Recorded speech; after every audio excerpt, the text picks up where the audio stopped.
Hello everyone, hope you all are doing very well. तो हमारी life में ना कभी-कभी ऐसे इंस्टेंसेस होते हैं कि कुछ लोग जिन्हें हम अच्छा मानते हैं, जिनके साथ टाइम शेयर करना, टाइम स्पेंड करना हमें अच्छा लगता है और वाइब हमारी मैच होती है और हम उनको ना बहुत इज़्ज़त देते हैं, बहुत इम्पोर्टेंस देते हैं, वैल्यू देते हैं और खूब प्यार करते हैं। मतलब कि कोई अगर उसकी बुराई करे तो हम लड़ जाएँगे। इस कदर का अगर रिलेशन होता है और एंड में क्या हो कि वो सामने वाला इंसान छोड़ के चला जाए। आई नो ये बहुत हर्ट करता है, बहुत ज़्यादा हर्ट करता है। ऐसा कभी ना कभी आपने भी फेस किया होगा। कुछ लोगों ने कमेंट सेक्शन में भी लिखा था ये प्रॉब्लम और मेरे साथ भी हुई है। इसीलिए ना मैं एक रियल स्टोरी अपना एक्सपीरियंस आपके सामने रखना चाहती हूँ। Prior to it, no hate to anyone. जिसने जो भी किया कोई बात नहीं, इट्स जस्ट अ स्टोरी। तो बात है मेरे ग्रेजुएशन टाइम की।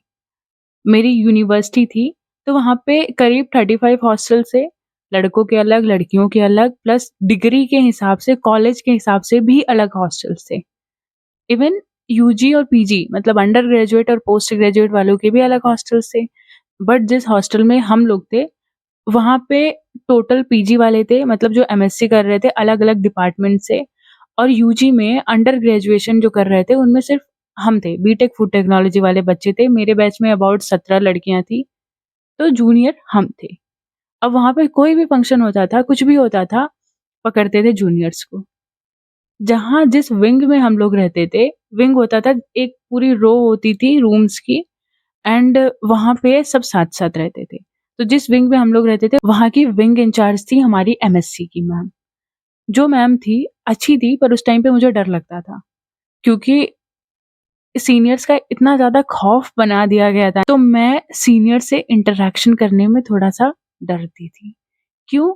इसके पीछे और भी रीज़न है, क्योंकि हमारे कॉलेज में होता था इंटरैक्शन और जो हमारे इमीडिएट सीनियर्स थे, वो लेते थे और इमीडिएट सीनियर्स दूसरे हॉस्टल में थे और जो उनके सीनियर्स थे, हम उनके साथ रह रहे थे। तो अगर कुछ भी होता था, तो वहाँ की वार्डन या वहाँ के सीनियर्स हमको धमकी देते थे कि देखो भाई, तुम अगर कुछ भी करोगे ना, हम तुम्हारे सीनियर से कंप्लेन कर देंगे, और फिर पता ही था सबको कि सीनियर्स क्या करेंगे। फिर हमारा सेकंड ईयर खत्म होता है, थर्ड ईयर में हमें दूसरे हॉस्टल में शिफ्ट किया गया, जहाँ पे हमारे इमीडिएट सीनियर्स थे और इत्तेफाक से उसी हॉस्टल में एमएससी वाले लोगों को भी रखा गया।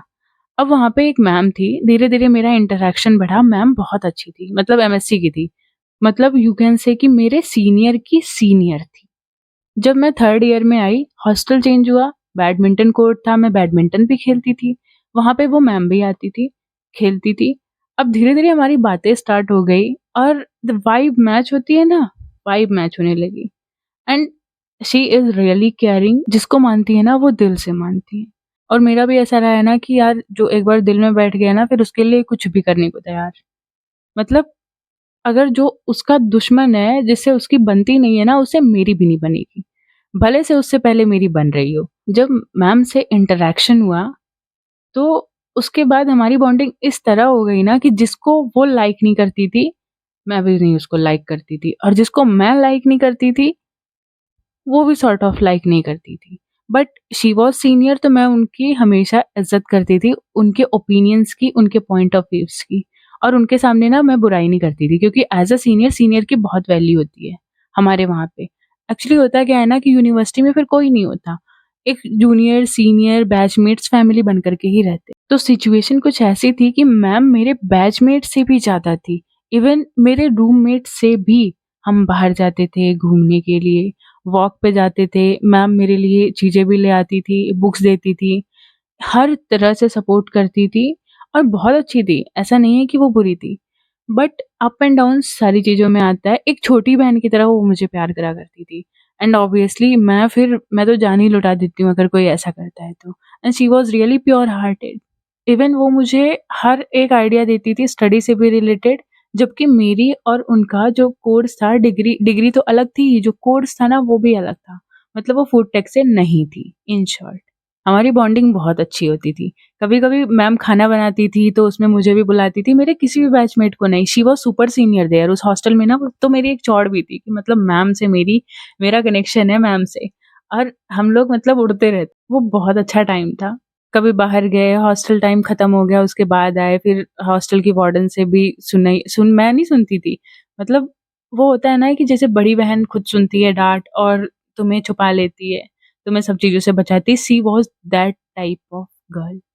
यार अब मैं बहुत ज़्यादा एक्सप्लेन नहीं कर सकती हूँ, अब बस ये कह सकती हूँ ना कि बहुत अच्छी बॉन्डिंग थी। अब मैम की एक थी बेस्टी और मैं हॉस्टल डेज़ में बहुत पोलाइट रहती थी।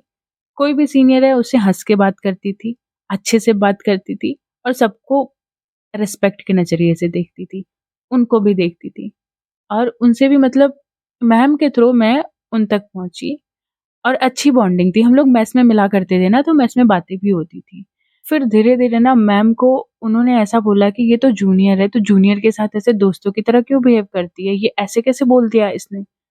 मतलब पूरी तरह मैम का कान भर दिया और मैम थोड़ा शॉर्ट टेम्पर्ड थी। गुस्सा जल्दी आता था उनको और मैं इस बात का बहुत ध्यान रखती थी मतलब चुन-चुन करके कि कोई ऐसी चीज़ ना हो जाए कि मैम को बुरा लग जाए या गुस्सा आ जाए, उसका बहुत ध्यान रखती थी। तो ऐसे अचानक ही ये हुआ फिर मैम का मेरे फ़ोन पे मैसेज आता है व्हाट्सएप पे कि Riya I was not expecting all this from you blah blah बहुत सारे मैसेजेस आते हैं। और मैं अपने रूम में थी, मेरी रूममेट बगल में लेटी हुई थी। मैं पढ़ रही हूँ मैसेज, मेरे आँखों से आँसू गिरे जा रहे हैं, मतलब ये क्या? ये मैम को तो मैं अपना प्राण समझती थी। मतलब वो जो ब्रेकअप वाला दर्द होता है ना कि तुमने सब कुछ किया उसके लिए या फिर मतलब तुम उसको बहुत कुछ मानते हो बट दे लेफ्ट। इतना कुछ बोल दिया मुझे, इतना कुछ बोल दिया मुझे कि मेरी हिम्मत नहीं हो रही थी उनके सामने दोबारा जा कर के ये सारी बातों पे डिस्कस करना और ना ही वो आई।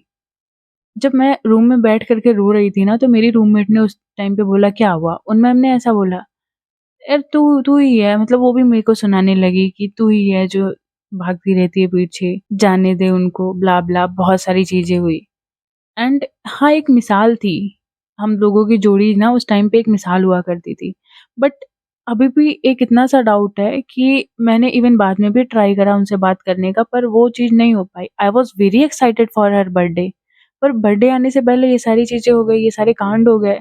तो ना तो उनका बर्थडे सही से मैं विश कर पाई, ना कुछ कर पाई, मतलब सब कुछ खत्म जैसा हो गया। इवन मैंने बाद में भी उनसे इंटरैक्ट करने की कोशिश की बट काम नहीं किया कुछ। शायद वो बॉन्ड अब कुछ बचा ही नहीं है। हाँ, but it was a beautiful part of my life. Even अभी ये जो चैनल है मैंने किसी को शेयर नहीं किया, अपने बैचमेट को, ना ही किसी अपने दोस्त को। बट उनको ये चैनल कैसे मिल गया मुझे कोई आइडिया नहीं है। उनके आईडी से कमेंट आता है, उसमें 1-2 वीडियोज़ उनकी पड़ी हुई थी। मुझे नहीं पता था ये किसकी आईडी है क्योंकि वो चैनल का नेम ही था। तो मैंने आवाज़ सुन के पहचान लिया कि हाँ, ये मेरी मैम ही है। पता है मैंने ये चीज़ उस टाइम पे भी बोली और मैं ये आज भी बोल रही हूँ। मेबी ये वीडियो वो देख भी रही हूँ कि अगर मैंने कुछ गलत किया है तो I am really, really very sorry for that. कभी मेरा इंटेंशन ना उनको हर्ट करने का था, ना वो रिलेशन जो था हमारा, वो बॉन्ड जो था हमारा उसको तोड़ने का था। क्या हुआ, कैसे हुआ, किसी थर्ड पर्सन की वजह से ये सारी चीज़ें गलतफ़हमी, मिसअंडरस्टैंडिंग सब कुछ खराब हो गया।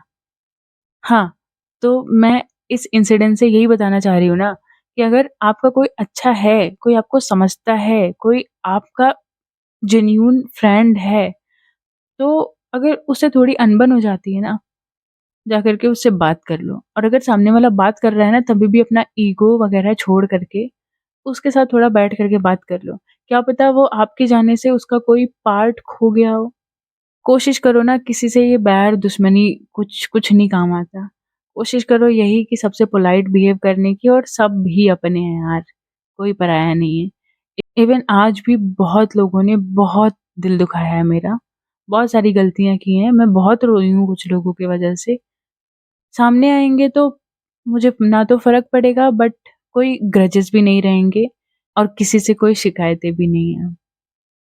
Eight the end of the video I just want to say कि अपना इंटेंशन प्योर रखना, किसी के लिए कभी गलत मत सोचना, निभाना तो दिल से निभाना, मन से निभाना, नहीं निभाना हो तो दूर रहना और अटैचमेंट कभी मत करना कि ये सोच के मत चलना कि मैं अगर किसी के लिए कर रहा हूँ तो ये 100% करेगा या हमेशा साथ रहेगा।